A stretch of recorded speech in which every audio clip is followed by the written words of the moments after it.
Students, हमने BSc final year की book start की हुई थी लीनियर अलजेब्रा, जिसमें हमारा चैप्टर नंबर 7 चल रहा था, matrix of a linear transformation.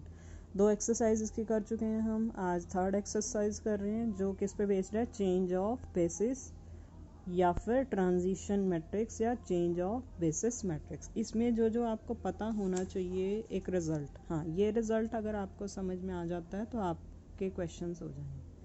देखो, if a vector x in Rn has coordinate vectors xb1 and xb2 relative to two bases b1 and b2 of Rn।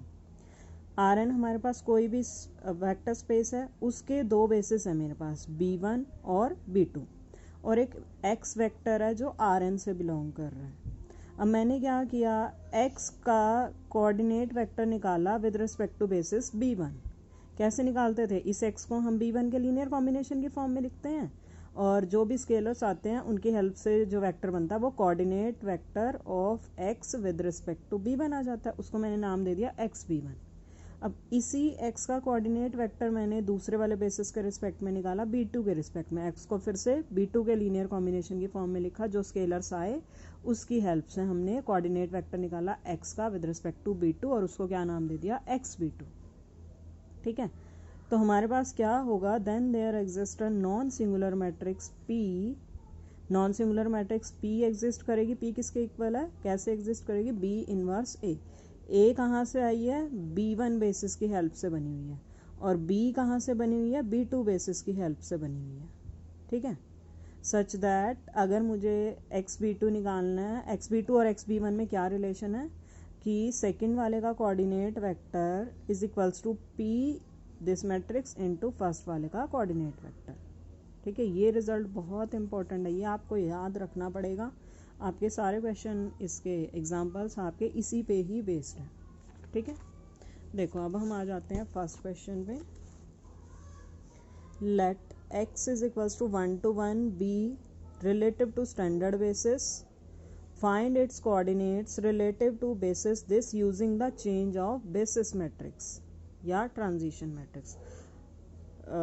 चलो यहाँ पे अब इन्होंने जब ये लिखे ना कि चेंज ऑफ बेसिस मैट्रिक्स की हेल्प से या ट्रांजिशन मैट्रिक्स की हेल्प से इसका कोऑर्डिनेट वेक्टर निकाल लो इसके रिस्पेक्ट में, तो आपको ये लंबे वाला प्रोसेस ही फॉलो करना पड़ेगा। अगर यहाँ कुछ भी मेंशन नहीं होता तो नेक्स्ट वाले क्वेश्चन में दूसरा मेथड है वो करेंगे। अब इन्होंने क्या बोला, ये क्या है, वेक्टर है with relative to standard basis. अब 3 टप्पल का वेक्टर है, इट मीन्स हमारा जो वेक्टर स्पेस होगा वो क्या होगा, R3 होगा, है ना। और स्टैंडर्ड बेसिस इसका क्या होता है, E1 E2 E3, मतलब 1 0 0 0 1 0 0 0 1। मतलब ये x वेक्टर को स्टैंडर्ड बेसिस के लीनियर कॉम्बिनेशन की फॉर्म में हम कैसे लिखेंगे, यही के यही स्केलर बने हुए होंगे ना, तो हमारा स्टैंडर्ड के रिस्पेक्ट में जो कोऑर्डिनेट वेक्टर है वो तो ये आ गया। अब मेरे पास क्या था, हमने उस रिजल्ट में क्या पढ़ा, हमारे पास एक non singular matrix P exist करेगी। कैसे, P किसके इक्वल होगी, B इनवर्स A के इक्वल, जिसमें A तो पुराने वाले बेसिस की हेल्प से बनी मैट्रिक्स होगी और B नए वाले बेसिस की हेल्प से बनी मैट्रिक्स होगी। A कहाँ से बनेगी, अब पुराना बेसिस क्या, 1 0 0 0 1 0 0 0 1, इसको लिख दो कॉलम वाइज, 1 0 0 0 1 0 0 0 1। A आ गया मेरे पास। अब B इन्होंने क्या बोला, नए वाले बेसिस के रिस्पेक्ट में मैट्रिक्स होती है। नए वाला बेसिस इन्होंने ये बोला, ये भी एक और बेसिस दिया हुआ है, क्या बन जाएगी, 1 1 0, कॉलम वाइज लिख दो, 1 0 1 1 1 1। B आ गई मेरे पास। अगर कोई 3x3 की मैट्रिक्स है मेरे पास, उसका इन्वर्स निकालना आता ही है हमें, B इन्वर्स निकाल दो किसी मेथड से, B into B is equals to I B, या जो आपका पुराने वाला मेथड है एडजॉइंट वाला, उससे निकाल लो। ठीक है, B इनवर्स निकालने के बाद B इनवर्स आपके पास आ जाएगा, A आपके पास आ जाएगा, P मैट्रिक्स आ गई अब आपके पास B इनवर्स इंटू A करके। अब हमने क्या रिलेशन पढ़ा था वहाँ पे, xb1, एक सेकेंड दिखा देती हूँ, xb1 ने xb2 पढ़ा था। ठीक है, मतलब जो दूसरे वाले बेसिस के रिस्पेक्ट में कोऑर्डिनेट वेक्टर है वो किसके इक्वल आएगा, Pxb1। अब P मैट्रिक्स मेरे पास ये रही, xb1 क्या आया था मेरे पास, जो इन्होंने दिया हुआ था 1 to 1, P प्रेजेंट है, xb1 प्रेजेंट है, दोनों को मल्टीप्लाई करो, आपके पास कोऑर्डिनेट वेक्टर आ जाएगा नए वाले बेसिस के रिस्पेक्ट में, आ गया ही। ठीक है, ये सारा उसी पे ही बेस्ड है। अगर आपको वो रिजल्ट समझ में आ गया है तो ये भी हो जाएगा, कोई दिक्कत नहीं।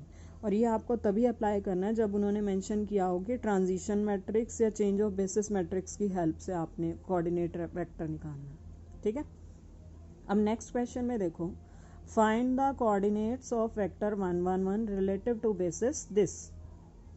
इस बेसिस के रिस्पेक्ट में इसके निकालने हैं। अगर चेंज ऑफ बेसिस मैट्रिक्स है तो फिर तो सारा पिछले वाला प्रोसेस चलेगा। अब यहाँ बेसिस तो एक ही दिया हुआ है, हम अगर चेंज ऑफ बेसिस मैट्रिक्स लें तो इसको मान लो B2 का नाम आप दे रहे हो, B1 हम क्या ले लेंगे, स्टैंडर्ड बेसिस ले लेंगे, E1 E2 E3। ठीक है, सारा वही प्रोसेस चलेगा। यहाँ से A मैट्रिक्स बनेगी और इसकी हेल्प से B मैट्रिक्स बन जाएगी। फिर P हमारी कैसे निकलेगी, B इनवर्स A करके। ठीक है, और फिर इसके रिस्पेक्ट में, नए वाले के रिस्पेक्ट में कोऑर्डिनेट वेक्टर क्या बन जाएगा, P इंटू एक्स B1 हमारा क्या है ये।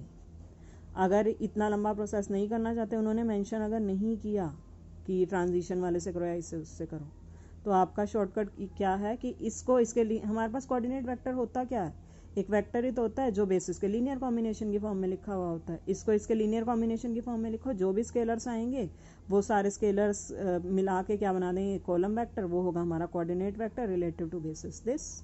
देखो लीनियर कॉम्बिनेशन की फॉर्म में लिखा, सिंप्लीफाई करके ABC की वैल्यू निकाल ली है हमने, हमारे पास कोऑर्डिनेट वेक्टर आ गया। सिंपल था, ABC की वैल्यू ही हमारा कोऑर्डिनेट वेक्टर बन जाएगी। नेक्स्ट में देखो, अब हमारे पास क्या है, if XB1 and XB2 be coordinate of a vector X with respect to basis B1 and B2।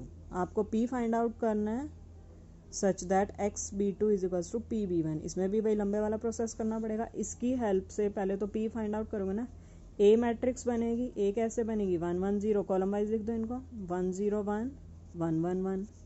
इसकी हेल्प से B मैट्रिक्स कैसे बनेगी, कॉलम वाइज लिख दो, 1 1 2 2 2 1 और 1 2 2। ठीक है, मैट्रिक्स बन गई मेरे पास। P किसके इक्वल होता है, B इनवर्स A के इक्वल। B मैट्रिक्स प्रेजेंट है तो उसका इनवर्स भी निकाल सकते हैं, किसी भी तरीके से निकालो जो आपको इजी लगे मेथड। B इनवर्स भी आ गया, A भी आ गया, P मैट्रिक्स आ गई हमारे पास। बस वही तो निकालनी थी हमें, P तो निकालने के लिए कहा था, फाइंड द मैट्रिक्स P। बस हमारा काम हो गया, यही करना था इसमें। इसके भी एक्सरसाइज के सारे ट्राई करके देखना, क्योंकि अब जितने भी चैप्टर्स मैंने करवाए हैं, फर्स्ट और सेकंड में तो चलो कम थे न्यूमेरिकल टाइप के, लेकिन उसके बाद जितने भी चैप्टर हैं उन सब में न्यूमेरिकल टाइप के क्वेश्चंस हैं, सारे के सारे आप करके देखोगे। ठीक है, तो स्टूडेंट आज हमने कौन सा सेकंड चैप्टर, ये 7th चैप्टर कंप्लीट किया है। आपका 3rd यूनिट में जो चैप्टर था वो है 6th 7th एंड 9th। आप करना चाहो तो सिर्फ 6th 7th की हेल्प से अपना क्वेश्चन अटैम्प्ट कर सकते हो, लेकिन मैं 9th चैप्टर थोड़ा सा इसलिए करवाऊंगी क्योंकि ये आगे हायर लेवल में भी बेनिफिशियल होता है, तो इसलिए मैं 9th चैप्टर थोड़ा सा ज़रूर करवाऊंगी। करने को आपका इससे भी बन जाता है, इसको साथ में लगाना चाहो तो लगा सकते हो।